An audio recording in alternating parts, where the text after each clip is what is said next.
Hello dear, आप लोग को वेलकम करता हूं यूट्यूब चैनल नर्सिंग ज्ञान में। और आज का वीडियो बहुत शानदार होने वाला है क्योंकि आज हम आ चुके हैं। आप लोगों को पता है, मैं पहले ही बता रखा है कि आप लोग के लिए इस सप्ताह में जीएनएम फर्स्ट ईयर और सेकेंड ईयर का दोनों में जो कॉमन क्वेश्चन है उसको ही करेंगे। तो अभी तक हम लोग बहुत 2-3-4 क्वेश्चन कर चुके हैं, जैसे फ्रैक्चर कर चुके हैं, इम्यूनिटी कर चुके हैं, ठीक है ना।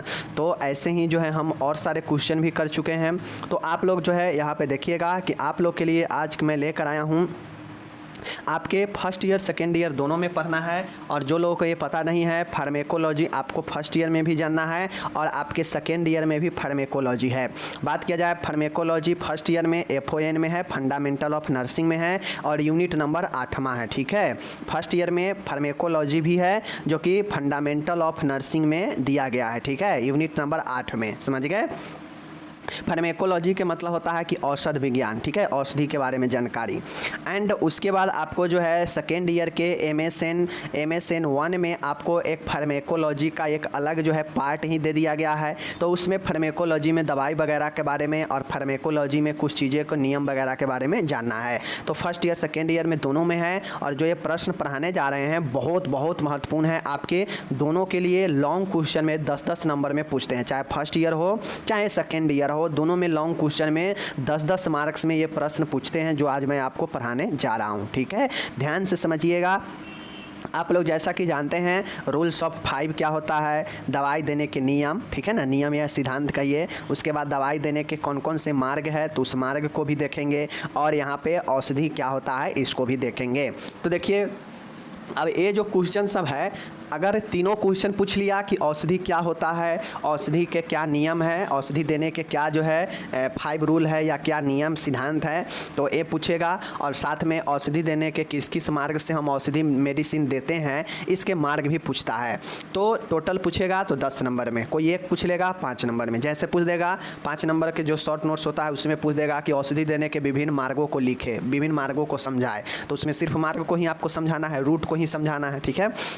अगर पूछ लेगा कि प्रिंसिपल मेडिसिन गिविंग प्रिंसिपल बताए तो ही रूल्स ऑफ 5 उसको बताना है। तो यही जो है आपका ये प्रश्न शॉर्ट में भी आएंगे। और अगर तीनों प्रश्न एक साथ पूछेगा तो लॉन्ग में भी आएगा। लॉन्ग में भी पूछा गया है, शॉर्ट में भी पूछा गया है। ओके, चलिए देखिए औषधि क्या है। सबसे पहले जानिए मेडिसिन होता क्या है। तो माय डियर, किसी रोग के उपचार अथवा रोग के बचाव हेतु दिया जाने वाला रासायनिक पदार्थ औषधि कहलाता है। माय डियर, अब मान गए किसी रोग का उपचार करना हो या किसी रोग के बीमारी को रोकथाम करना हो, उससे बचाना हो बीमारी से, तो उसको हम क्या करते हैं, एक रासायनिक चीज़ों से बने हुए पदार्थ देते हैं जो गोली के रूप में आता है, जो सिरप के रूप में आता है, ठीक है, पेस्ट के रूप में आता है। अलग अलग तरीके से जो है दवाइयाँ आते हैं, ठीक है। और ये जो रासायनिक पदार्थ होते हैं यह जो है रोग से बचाता है, रोग को जो है क्या करता है, रोग के उपचार के लिए दिया जाता है। तो यही रासायनिक पदार्थ हमारा औषधि कहलाता है, ठीक है। इसका खास काम क्या होता है कि रोग का उपचार करता है या रोग से बचाने हेतु दिया जाता है, इसीलिए इसे औषधि मेडिसिन कहा जाता है, ठीक है, समझ गए।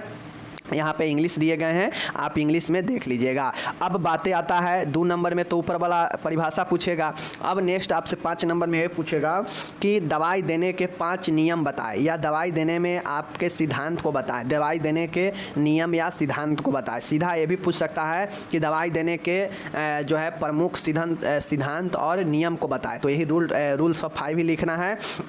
या आपसे सीधा ये पूछेगा कि 5 राइट्स बताएं दवाई देने के, ठीक है, फर्स्ट ईयर सेकेंड ईयर दोनों में। तो चलिए समझ देखिए, 5 सही नियम का मतलब है कि 5 पॉइंटें को आपको दिमाग में रखना है, ठीक है। 5 पॉइंट कौन कौन से होता है, सही मरीज का चयन करना, ठीक है, सही मरीज के चयन करने के बाद सही दवाई का चयन करना, उसके बाद जो है सही समय का चयन करेंगे, उसके बाद जो है आपको क्या करना है, सही मात्रा का चयन करेंगे और सही मार्ग का चयन करते हैं कि किस मार्ग से दवाइयाँ जो है, कौन से दवाइयाँ किस मार्ग से दिया जाएगा। क्योंकि हम लोग जानते हैं दवाई भेन में, सीरा में भी दिया जाता है, मांस में भी दिया जाता है, त्वचा में भी दिया जाता है, ठीक है, गुहा में भी दिया जाता है, ठीक है, कान आँख में भी डालते हैं तो वो भी दवाइयाँ होता है। तो कौन सी दवाइयाँ किस मार्ग से दिया जाना है, मार्ग भी आप एक जो है महत्वपूर्ण सिद्धांत होता है। तो ये 5 पॉइंटें याद रखना है। है और इसके अंदर आप चीज़ों को लिखेंगे कि कैसे आप सही मरीज का पहचान करेंगे, कैसे सही दवाई का चयन करेंगे, कैसे आप जो है सही समय का चयन करेंगे, कैसे जो है आप सही मात्रा का चयन करेंगे और कैसे जो है सही मार्ग का आप पता लगाएंगे। तो आपको इसके लिए पाँचों पॉइंट के लिए आपको उसमें दो दो तीन तीन लाइनें इंक्लूड करना पड़ता है कि आप कैसे इस चीज़ को जो है डिसाइड करेंगे। मान गए सही मरीज है तो रूल्स ऑफ 5 में हम ये ध्यान में रख रहे हैं कि 5 रूल्स में पहला रूल है सही मरीज का चयन करना। तो अब सही मरीज का चयन करेंगे तो आप मरीजों का चयन कैसे करेंगे, क्योंकि एक हॉस्पिटल में बहुत सारे मरीज होते हैं, 40-50-100 एक वार्ड में पेशेंट भर्ती होता है, उसका फाइल होता है। तो आप उसको कैसे जो है ये चीज़ों को आप सेलेक्ट करेंगे कि हाँ ये मरीज़ सही है, इसको यही दवाई देना है, ठीक है। तो कैसे आप चयन करेंगे, तो इसके लिए कुछ चीज़ें उसमें आपको लिखना पड़ेगा ना कि सही मरीज का चयन कैसे करेंगे। ऐसे ही अगर आप सही दवाई का चयन करते हैं कि जो पेशेंट को लिखा गया है, डॉक्टर के द्वारा प्रिस्क्राइब किया गया है, उसके हिसाब से ही वो दवाई उस मरीज को पड़े जिसके लिए लिखा गया है, वो दूसरा का ना पड़े। तो इसके लिए आप सही जो है मरीज के बाद सही दवाइयाँ जो है कैसे चयन करेंगे कि किसके लिए कौन सा दवाई सही है, ठीक है ना। उसी प्रकार सही मार्ग का चयन करेंगे तो कौन से मार्ग से कौन सी दवाइयाँ दिया जाता है आप कैसे जानेंगे, कैसे आप उसमें लिखेंगे कि हाँ ये करेंगे तो ये सही मार्ग होगा। तो वो चीज़ें को आपको उसके अंदर लिखना पड़ेगा, ठीक है। देखिए उत्तर में 5 सही नियम, 5 राइट्स प्रिंसिपल, 5 राइट प्रिंसिपल। और मैं एक चीज़ बता देता हूँ, अभी तो अब 10 रूल्स हो गया है, ठीक है। अभी तो 10 रूल्स हो गए हैं, ठीक है। दवाई देने के अब 10 रूल्स हो गए हैं, बाकी हम लोग को सिलेबस में अभी 5 रूल्स ही पढ़ना है, तो इसलिए हम यही पढ़े रहे हैं, ठीक है। चलिए यहाँ पे आप लोग देखिए 5 सही नियम, 5 जो है राइट प्रिंसिपल। 5 सही नियम के पालन से दवाइयाँ सुरक्षित रूप से देना सुनिश्चित किया जाता है। इसमें नर्स दवाई देते समय निम्नलिखित 5 नियमों का पालन करती है। माय डियर, आप लोग को पता है डॉक्टर दवाई लिख देते हैं, दवाई ट्रीटमेंट लिख देते हैं, लेकिन ट्रीटमेंट देने का ट्रीटमेंट चार्ट के हिसाब से किसका काम होता है, नर्स का। तो 5 सही जो नियम होता है यह दवाइयों को अच्छे से सुरक्षित ढंग से मरीजों को देने के लिए सुनिश्चित करता है, यह 5 रूल, ठीक है। यह 5 रूल्स आप अगर आपको ध्यान में है तो आप सही मरीजों को सही दवाई दे पाएंगे और सुरक्षित तरीके से देना सुनिश्चित आप कर पाते हैं, ठीक है, इसी 5 रूल्स के तहत, ठीक है। तो अब चलिए हम ये 5 रूल्स कौन कौन से हैं इसको हम लोग आगे देखते हैं, ठीक है। अब 5 रूल्स जो नर्स देती है, ध्यान में रखती है, वो निम्न प्रकार है। देखिए पहला है सही मरीज यानी मरीज या रोगी, सही मरीज और रोगी होना बहुत ज़रूरी है। राइट पेशेंट, पहला कौन सा है, राइट पेशेंट, राइट पेशेंट, ठीक है। सही रोगी पहचानने हेतु राइट पेशेंट क्यों जरूरी है, राइट पेशेंट इसीलिए ज़रूरी है, पहला नियम यही है, राइट पेशेंट यानी सही मरीज या सही रोगी। अब ये होना क्यों ज़रूरी है, अगर ये होगा तो आप सही रोगी का पहचान कर पाते हैं कि हाँ ये मरीज है, इसका ये जो है ट्रीटमेंट है, ठीक है। तो रोगी को सही से पहचानने के लिए सही मरीज का होना राइट पेशेंट जो है पहला पॉइंट होता है। अब कैसे आप रोगी को पहचानेंगे कि हाँ ये सही पेशेंट है, इसके अंदर में आपको लिखना है। तो देखिए रोगी से उसका नाम पूछे तथा रोगी द्वारा बताए गए नाम की तुलना रोगी के औषधि कार्ड में लिखे नाम से करें। अब आपको सही पेशेंट का चयन करना है तो आप रोगी के नाम पूछेंगे, ठीक है। रोगी के नाम से अपने जो डाटा है, जो मेडिसिन रिकॉर्ड है, जो ट्रीटमेंट चार्ट होता है, उससे मिलान करेंगे। अगर मिल गया तो सही है, समझेंगे कि हाँ ये पेशेंट सही है। उसके बाद आप और ज़्यादा कन्फर्म होना चाहते हैं तो जो रजिस्ट्रेशन नंबर होता है, सभी अस्पताल में पेशेंट जब दाखिला लेता है तो उसके प्रिस्क्रिप्शन पर एक रजिस्ट्रेशन नंबर होता है, ठीक है। चाहे वो रिटेन वाला हो, चाहे वो सिस्टम से जनरेट हो, लेकिन एक रजिस्ट्रेशन रहता है, ठीक है। तो उस रजिस्ट्रेशन नंबर को भी चेक करें कि हाँ ये रजिस्ट्रेशन नंबर इसी का है या दूसरा का है। उसके बाद बेहोश रोगी या छोटे बच्चे की हाथ के कलाई में बंधे हुए पहचान बंद से उनकी पहचान करें। अब मान गए ऊपर के 2 पॉइंट तो था कि हाँ सही मरीज के लिए हम जो है उसके नाम पूछ लेंगे, ठीक है। उसके बाद रजिस्ट्रेशन नंबर देख लेंगे। उसके बाद अगर मान गए कोई ऐसा पेशेंट है या कोई बच्चा है जो नहीं बोल पाता हो, कोई बेहोश है वो नहीं बोल पा रहा हो, तो ऐसे में हम क्या करेंगे कि उसके कलाई पर या उसके बेड पर बांधे हुए जो बंधन होंगे, जो बैंडेज होंगे, उसका पहचान करेंगे कि हाँ ये बैंडेज इसी का है या किसी और का बंधा हुआ है। तो जो पेशेंट बेहोश होते हैं देखते होइएगा उसके कलाई पर या उसके बेड के किसी एक कोने पर एक जो है पहचान के लिए एक बैंडेज जो है एक बांध दिया जाता है, ठीक है। तो ये सही रोगी के पहचान के लिए हम ये चीज़ें करते हैं, ओके ना। अब दूसरा पॉइंट है कि अब हम रोगी के सही पहचान कर लिए, तो अब किसी भी रोगी के पहचान के बाद उससे सही दवाई देना बहुत ज़रूरी होता है, वरना आप किसी और मरीज के दवाई किसी और पेशेंट को दे दीजिएगा तो उसे रिएक्शन हो जाएगा, उसका और ज़्यादा क्रिएट प्रॉब्लम हो जाएगा। तो ऐसे में आप एक मरीज के लिए सही दवाई का चयन कैसे करेंगे कि जिस पेशेंट का जो दवाई चलना है वही दवाई चले, कोई दूसरा ना चले। तो इसके लिए सही दवाई का चयन आपको करना पड़ेगा राइट ड्रग के, राइट पेशेंट के बाद राइट ड्रग्स का होना बहुत ज़रूरी है। अब सही दवाई का चयन आप कैसे करेंगे, तो डॉक्टर के लिखित आदेश को औषधि कार्ड में पढ़ें तथा किसी तरह का असमंजस होने की स्थिति में पुनः डॉक्टर से इसके बारे में पूछें। सबसे पहले आपको लगे कि हमें इस दवाई में कन्फ्यूजन लग रहा है, ठीक है, डॉक्टर जो लिखे हैं अपने प्रिस्क्रिप्शन में और जो ट्रीटमेंट चार्ट में है उसमें अलग है, तो पहले आप कन्फर्म हो लें, तभी जो है जाके पेशेंट को आप दवाइयाँ दें, ठीक है ना। बी नंबर का देखिएगा, दवा के नाम कई प्रकार जो है कई बार मिलते जुलते होते हैं, इसलिए दवा के लेवल को 2 या 3 बार ध्यान से पढ़ें, इससे गलती होने की संभावना नहीं रहती है। अगर आप सही दवाई का चयन कर रहे हैं तो देखते होइएगा कि बहुत सारे जेनरिक ब्रांड होते हैं जो एक ही नाम से अलग अलग जो है लगेगा कि सेम नाम है, तो आपको सेम मिलता जुलता लगेगा तो उससे कन्फ्यूजन होगा। तो आप कन्फर्म हो ले, 2-3 बार पढ़ ले, पहले उसके नाम को लेवल लगा हुआ रहता है हर एक दवाइयों पर, उसको अच्छे से पढ़ ले ध्यान से, ताकि इससे गलती होने की संभावना कम हो जाए, ना रहे, ठीक है। बिना लेवल वाले डिब्बे का उपयोग कभी आप नहीं करेंगे, दवा सदैव लेवल लगे डिब्बे से ही लेनी चाहिए। अब अगर कोई दवाई बिना लेवल के है, उसका लेवल हट चुका है किसी कारण से, तो आपको दवाइयाँ यूज नहीं करना है, क्योंकि आपको पता ही नहीं चलेगा कि ये कौन सी दवाई है, उसका लेवल हट चुका है।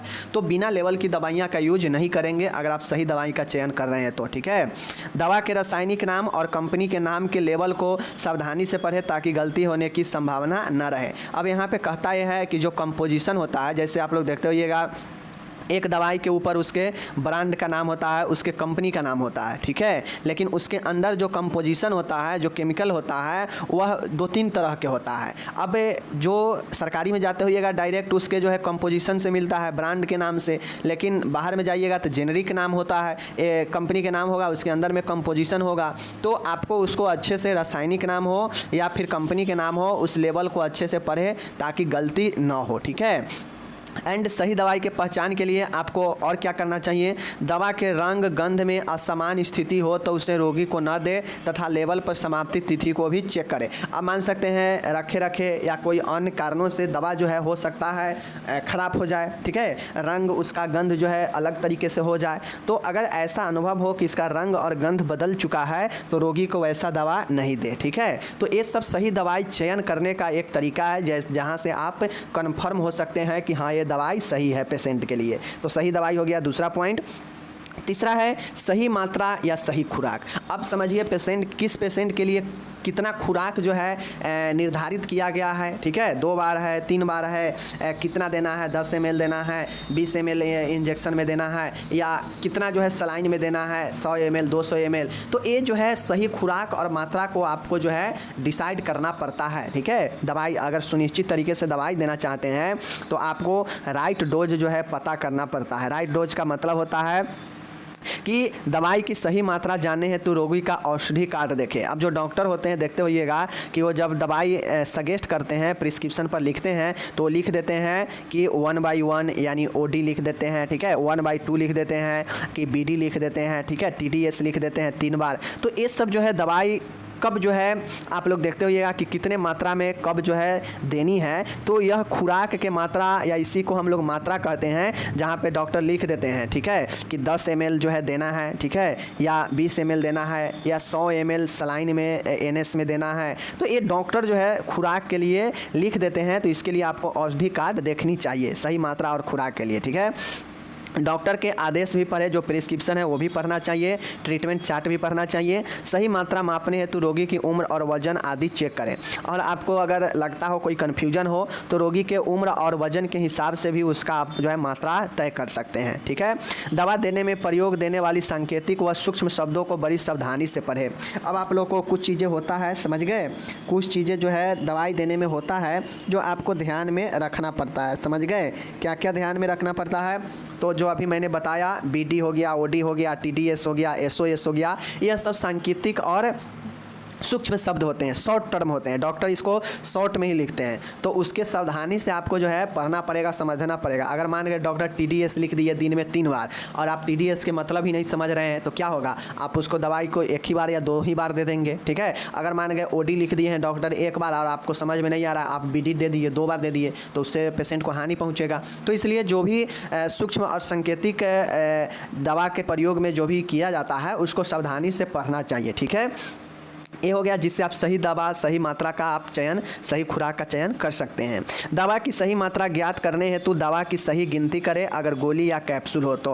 अगर आप पेशेंट को गोली दे रहे हैं, टैबलेट दे रहे हैं, तो आप उसको जो है गिनती करके भी देख सकते हैं, ठीक है ना, गिनती करके भी दे सकते हैं। या फिर अगर सिरप है तो बॉटल जो होता है, बॉटल के ऊपर जो ढक्कन में से के लिखा रहता है 5 ml 10 ml, ठीक है ना, तो उसके हिसाब से भी आप दे सकते हैं खुराक, सही मात्रा, ठीक है।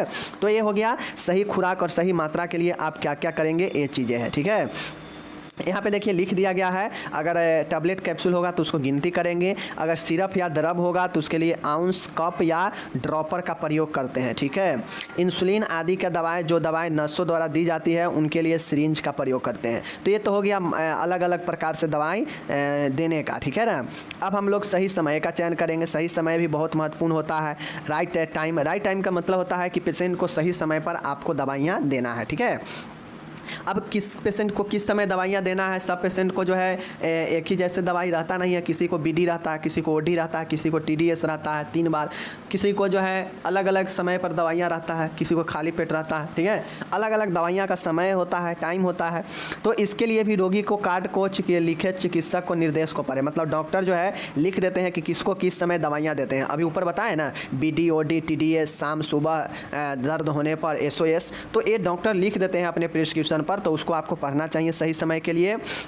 रोगी का ट्रीटमेंट चार्ट, जो औषधि कार्ड होता है, उसको देखना चाहिए। पूर्व लिखित नर्सिंग नोट चेक करें, पहले से जो नर्सिंग नोट लिखा गया है, चूँकि शिफ्ट बदलता है ड्यूटी का, तो पहले जो नर्स थी जो ड्यूटी पर, वो कैसे जो है दी है उसका चेक करना चाहिए आपको, ठीक है। D नंबर देखिएगा, सांकेतिक चिन्ह जैसे खाने से पूर्व AC, ठीक है, खाने के बाद PC को सही तरीके से चेक करें। वही है, फिर से यहाँ सांकेतिक चिन्ह आ गया, तो आप सही समय में भी जो है आप सांकेतिक चिन्ह सही समय को भी बताता है, ठीक है।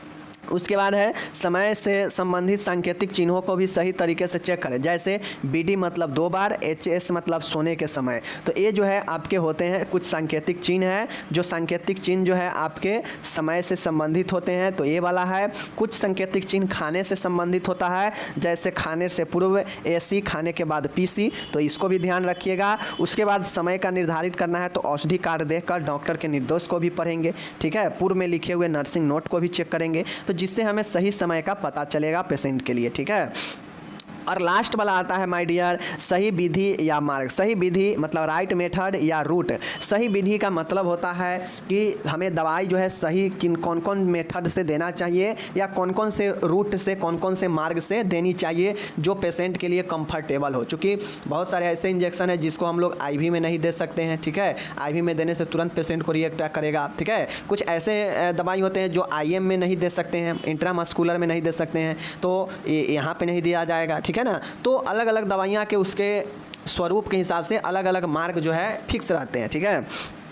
तो सही विधि और मार्ग जो है हम कैसे चयन करेंगे, तो माय डियर चिकित्सक के आदेश को ध्यानपूर्वक पढ़ेंगे। अब जो डॉक्टर होते हैं वो अपने प्रिस्क्रिप्शन पर लिख देते हैं कि पेशेंट को IV से देना है, या IM से देना है, या सबक्यूटेनियस देना है, ठीक है, या इंट्राडर्मल देना है, पेशेंट को लिख देते हैं, समझ गए ना। वहाँ प्रिस्क्रिप्शन पर दवाई के सामने लिख देते हैं कि कौन से विधि से देना है। तो ये हो गया, डॉक्टर के ध्यानपूर्वक पढ़ेंगे तो हमें सही विधि या मार्ग का पता लगेगा। रोगी के उम्र, रोगी की स्थिति का निरीक्षण करेंगे। अब हम लोग क्या करेंगे, सही मार्ग के लिए, सही विधि के लिए रोगी का उम्र, रोगी की स्थिति का निरीक्षण करेंगे कि रोगी किस कंडीशन में है, रोगी का उम्र कितना है। चूँकि उम्र के हिसाब से दवाइयाँ जो है रिएक्ट करता है, तो आपको उम्र और स्थिति का पता करना पड़ेगा। मुख्य मार्ग से दी जाने वाली दवाई पानी के साथ दे। अब जो भी मुंह से जैसे गोली वगैरह होता है, तो उसको पानी के साथ जो है आपको देना चाहिए, यही सही विधि है, ठीक है।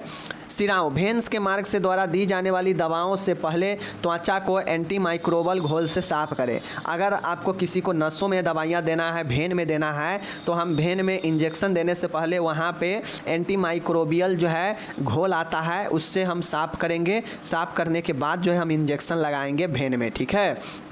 उसके बाद है सभी दवाइयों की स्थिति के प्रभाव का ज्ञान रखें। अब कौन से दवाइयों का इफ़ेक्ट कैसा होता है, इसके इफ़ेक्ट का जो है आपके अंदर ज्ञान होना चाहिए, ताकि आप जो है उसके सही विधि और सही मार्ग का चयन कर सकते हैं। तो सही विधि और सही मार्ग के चयन करने के लिए सारे पॉइंट था जो कि यहाँ पे बता दिया गया है। अब आपको फिर से मैं एक पाँचों पॉइंट का ध्यान में करवा देता हूँ। पहला था सही मरीज का चयन करना। सही मरीज का चयन कैसे करेंगे, उसके लिए आप क्या क्या करेंगे उसमें लिखेंगे। उसके बाद था सही दवाई। अब सही मरीज का चयन हो गया तो उसके लिए सही दवाई भी होना चाहिए, किसी और पेशेंट का दवाई उससे नहीं देना चाहिए। तो सही दवाई के लिए भी आप क्या क्या करेंगे उसमें लिखेंगे, राइट मेडिसिन। उसके बाद आता है सही खुराक या मात्रा। सही खुराक या मात्रा के मतलब होता है कि पेशेंट को कितना जो है दवाई किस मात्रा में देना है, ठीक है ना। उसका डोज कितना होनी चाहिए। बच्चा है तो उसका डोज अलग होता है, अगर वयस्क है उसका डोज अलग हो जाता है, बूढ़ा है उसका डोज अलग हो जाता है। तो आप डोज को कैसे, खुराक को कैसे तय करेंगे कि एक जो है दवाई को अच्छे तरीके से देने के लिए सुनिश्चित करेगा, ये हुआ। नेक्स्ट जो है आप क्या करेंगे कि मरीज के लिए जो है सही जो है आप क्या चीज़ करेंगे, देख लीजिए, सही समय का चयन करेंगे। सही समय का मतलब होता है कि किस पेशेंट को कौन से दवाइयाँ किस समय देना है। समय के लिए आप खाने का समय जो होता है उसके आधार पर भी चयन कर सकते हैं। जैसे खाने से पहले देना हो तो AC, खाने के बाद तो PC। इसी प्रकार से दवाई देने के जो है कुछ समय भी होते हैं, सांकेतिक समय पर जो है संबंधित जो है सांकेतिक चिन्ह होते हैं। जैसे दोनों टाइम देना है तो BD, एक टाइम देना है तो OT, इमरजेंसी के कंडीशन में देना हो जब ज़रूरी हो तो SOS। तो ये सब जो है समय पर आधारित है, ठीक है।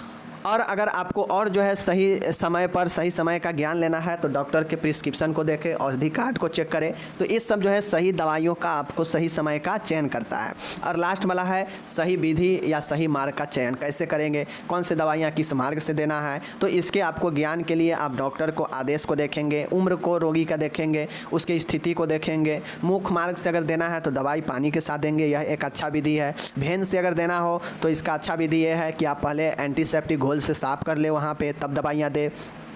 सभी दवाइयों को ज्ञान का प्रभाव रखें, ताकि सही मार्ग से अगर नहीं देने पर अगर मान गए कोई दिक्कत होगा, कोई साइड इफ़ेक्ट होगा तो आपको ज्ञान होगा, तो आप तुरंत जो है डॉक्टर से संपर्क करके पेशेंट को रिकवरी कर सकते हैं। तो एक सही विधि और मार्ग होने के लिए यह जो है ज़रूरी है। तो इस प्रकार से 5 पॉइंट्स 5 रूल्स याद रखिएगा, 5 प्रिंसिपल मेडिसिन के लिए मैंने यहाँ पर आपको बता दिया। और ये हो गया आपको समापन। अब चलिए सही मार्ग के लिए हम लोग देखते हैं। ओके चलिए, तो हेलो माय डियर, यहाँ पे देख सकते हैं आप लोग के लिए टोटल के टोटल इंग्लिश हिंदी सब में दिया गया है, तो आपको टेंशन नहीं लेना है। अब यहाँ पे आप लोग देख लीजिए, अब हम लोग यहाँ पे है कि औषधि प्रदान करने के विभिन्न मार्ग कौन कौन से है। मतलब the main route of administration of drug को एडमिनिस्ट्रेट करने का कौन कौन से मार्ग है, मार्ग को बताना है। तो सबसे पहले आपको ये चीज़ जानना चाहिए कि जो भी दवाइयाँ हैं वह उनके स्वरूप और प्रभाव के अनुसार रोगियों को दिया जाता है। मतलब जो भी मेडिसिन है, मेडिसिन किसी पेशेंट को अगर दिया जाता है तो उसके जो है हम उसके प्रभाव और उसके जो है स्वरूप के हिसाब से रोगी को देते हैं, ठीक है ना। अगर जिसका प्रभाव जैसा हो, ठीक है ना, उसे हम रोगी को उस मार्ग से दे देते हैं दवाई। दवा के पात्र मतलब जो लेवल होता है या जो पैकिंग होता है उस पर देने के तरीके संबंधी निर्देश लिखे होते हैं। आप जब दवाई इंजेक्शन वगैरह लेते हैं तो उस पर देखिएगा IV, ठीक है, IM या दोनों करके लिखा होगा, समझ गए। अगर सब क्यूटेनियस से होगा तो SC लिखा होगा, ठीक है ना। अलग अलग मार्ग जो है उस पर लिखे होते हैं। दवाइयों को मार्ग को निम्न प्रकार से जो है दे सकते हैं। कैसे, देख लीजिए। पहला है my dear oral route. Oral route का मतलब होता है कि मुख से। अब जो भी दवाइयाँ मुख से देना हो, आप लोग जानते हैं कि बिल्कुल आसान होता है, कोई भी दे सकता है इसको, लेकिन इंजेक्शन वगैरह तो कोई नहीं दे सकता है। तो ओरल से दवाइयाँ इसीलिए यह आसान होता है, सरल होता है, सुरक्षित और समान भी होता है, ठीक है। इसका ज़्यादा कॉम्प्लिकेशन नहीं है, क्योंकि अगर इंजेक्शन आप देते हैं और देने नहीं आता है तो उसका कॉम्प्लिकेशन है, इंजेक्शन इधर उधर लग जाएगा तो गड़बड़ हो जाएगा। तो ये चीज़ें होता है। तो यह सुरक्षित और समान और सरल है, लेकिन इसका जो प्रभाव होता है इस दवा का जो मुंह से लिया जाता है यह धीरे धीरे होता है, और साथ में धीरे धीरे होने के साथ में यह डीएक्टिवेट भी हो सकता है। हमारे शरीर में बहुत सारे ऐसे जो है एंजाइम है, रस है, जो उस दवा को डीएक्टिवेट भी कर सकता है, वो जो है असक्रिय भी हो सकता है लेने के बाद, तो प्रभाव नहीं देगा। मुख में कड़वा लगता है एवं रोगी के कुछ झिल्ली के इरिटेशन भी हो सकते हैं। माय डियर, ये जो दवाइयाँ होता है जो मुख से लिया जाता है यह कड़वा भी लगता है, और मुंह में जो झिल्ली जो होता है उसमें इरिटेशन भी हो सकता है। देखते हो ये यही कारण होता है कि बहुत लोग मुंह से जो है दवाइयाँ निगलना नहीं चाहता है, या उसको मुंह में जल्दी जो है अंदर निगल नहीं पाता है, तो कहीं ना कहीं उसको जो है इरिटेट लगता है, ठीक है, मुंह से लेना। तो मुंह के दवाइयाँ का कुछ जटिलता भी है, कुछ आसानी भी है, और कुछ इसका डीएक्टिवेशन भी है। तो बता दिए ओरल से लेने वाला। दूसरा है निरोपण। निरोपण का मतलब होता है इंसर्शन। इंसर्शन क्या होता है देख लीजिए, इंसर्ट से इंसर्शन बना है, देख लीजिए। औषधि को शरीर के छिद्रों में प्रवेश कराना ही निरोपण कहलाता है, जैसे योनि में एवं मलाशय में गुर्दावर्ती को प्रवेश कराना। अब आप लोग यहाँ पे एक चीज़ देख लीजिए, निरोपण का मतलब होता है कि शरीर के जिस भी भाग में छिद्र हो उस छिद्र में सीधा हम दवाई को रख देंगे तो वह निरोपण हो जाता है। आप लोग देखते होइएगा कि अगर किसी महिला को योनि में मतलब वेजिना में अगर उसको इन्फेक्शन हो जाता है तो उसे एक एंटीबायोटिक जो है पिल्स दिया जाता है, ठीक है, जो बताया जाता है कि आप इसके अपने गुप्तांग में डालेंगे, ठीक है। तो वह क्या हो गया, इंसिनरेशन हो गया, इंसर्शन हो गया, निरोपण हो गया। इसी प्रकार से रेक्टम मलाशय में भी जो है गुर्दवर्ती जो है दिया जाता है। तो ये सब के सब जो है इंसर्शन होता है, जो छिद्र में डायरेक्ट डाला जाता है, समझ गए, दवाइयों को रख दिया जाता है। निरोपण के मतलब उस छिद्र में रख देना, ठीक है ना, ये चीज़ें होता है। नेक्स्ट है आपका इंस्टिलेशन। इंस्टिलेशन का मतलब होता है निवेशन। वो था इंसर्शन, निरोपण, जहाँ पे कोई दवाई लिए सीधा जाके उस छिद्र में डाल रख दिए, तो ये निरोपण हो जाएगा। जैसे भेजिना में इन्फेक्शन है तो इसका एक दवाई आता है क्रोटिमाजोल, उसको सीधा क्या कहते हैं, हम जाके उस पिल्स को, उस गोली को सीधा भेजिना में रख देंगे तो जो है धीरे धीरे ऑब्जर्व कर लेता है, सूख लेता है, और उससे जो है इन्फेक्शन ख़त्म होता है। उसी प्रकार से गुर्दावर्ती में हम लोग जो है मलाशय में गुर्दावर्ती अगर डालना होगा तो वो भी जो है निरोपण ही होता है, इंसर्शन ही होता है। इसी प्रकार से इंस्टिलेशन का मतलब हो कि शरीर में अगर किसी भी गुहा में कैविटी में अगर बूंद बूंद करके दवाई डालना हो तो हम उसे इंस्टिलेशन मार्ग कहते हैं, ठीक है, निवेशन। जैसे नाक में, कान में, आँख में ये दवाइयाँ जो डाला जाता है बूंद बूंद करके ही होता है, और यह सब जो है गुहा है, एक प्रकार के छिद्र है, और इसमें बूंद बूंद करके जो भी हम दवाइयाँ डालते हैं या इंस्टिलेशन निवेशन होता है। समझ रहे हैं चीज़ों को। चलिए चौथा है इनक्शन। इनक्शन के मतलब होता है मालिश करना। जैसे किसी के मान गए त्वचा पर खुजली है, किसी को जो है मान गए उस जगह पर हमें जो है एनेस्थेटिक के लिए जेली का उपयोग करते हैं जो सुन्न कर देता है, तो उसके लिए भी हम जेली का उपयोग करके त्वचा को सुन्न कर सकते हैं। उसके बाद आता है दर्द वाला, ठीक है ना, किसी को अगर दर्द होता है तो उसको जो है जेल लिखा जाता है, मालिश करने के लिए तेल लिखा जाता है, तो वह क्या होता है त्वचा के माध्यम से ऑब्जर्व कर लेता है मालिश करने के बाद, और उसका जो है अंदर तक जो है जाता है असर, ठीक है ना। इसमें औषधि को त्वचा के ऊपर सतह पर लगाने से इसका प्रभाव उत्पन्न होता है। कोई भी क्रीम या कोई भी जो है इमोलिएंट हो गया या कोई भी जो है जेल हो गया, जेली हो गया, तेल हो गया, उस सब के मालिश करने से त्वचा पर जो है इसके अंदर जो है प्रभाव जाता है, तो यह इनक्शन मालिश होता है। पाँचवा है माय डियर इम्प्लांटेशन, आरोपण। आरोपण का मतलब होता है इसमें औषधियों को शरीर के ऊतकों में ठोस रूप में आरोपित किया जाता है। इम्प्लांटेशन का मतलब होता है कि डायरेक्ट जो है हम ऊतकों में ही जो है ठोस के रूप में दवाइयों को आरोपित कर देते हैं, तो वह आरोपण इम्प्लांटेशन हो जाता है। चीज़ों को समझ गए। तो यह 5 जो है तरीका है, ठीक है। अब ए वाला जो तरीका है, सातवां है इनहेलेशन। इनहेलेशन के मतलब होता है कि अंतः श्वसन। अब किसी को अगर बेहोश करना हो तो देखते होइएगा कि उसे कोई चीज़ सूंघा दिया जाता है, सूंघने के बाद वह श्वास के द्वारा उसे अंदर ले लेता है, तो वह व्यक्ति बेहोश हो जाता है। जैसे एनेस्थेटिक में ईथर का उपयोग करते हैं किसी को बेहोश करने के लिए ऑपरेशन से पहले, ठीक है ना। तो नॉर्मली यह इनहेलेशन होता है, समझ गए। उसी प्रकार से कोई दमा का पेशेंट है तो उसे नेबुलाइजर लगाया जाता है, जो कि अपने अंतः श्वसन के द्वारा खींचता है नेबुलाइजर को, उसमें दवाई रहकर, ठीक है। उसी प्रकार से बेहोश करने हेतु नाइट्रस ऑक्साइड का भी उपयोग करते हैं। तो यह सब जो डायरेक्ट श्वसन के द्वारा अंदर लिया गया दवाई होता है, तो यह जो है हमारा यह भी एक मार्ग है इनहेलेशन, समझ गए। चलिए सातवां में है माय डियर पेरेंटल रूट। अब पेरेंटल रूट अंतरेतर मार्ग इसको कहते हैं या टीका लगाने के मार्ग कहते हैं, ठीक है। तो औषधि देना का एक मार्ग ये भी है पेरेंटल रूट, अंतरेतर मार्ग, ठीक है। पेरेंटल रूट कौन कौन सा है आपके सामने में है, देख लीजिए। अंतःपेशीय इंट्रामस्कुलर, आईएम जिसको बोलते हैं मांसपेशी में, मांस में देने के लिए।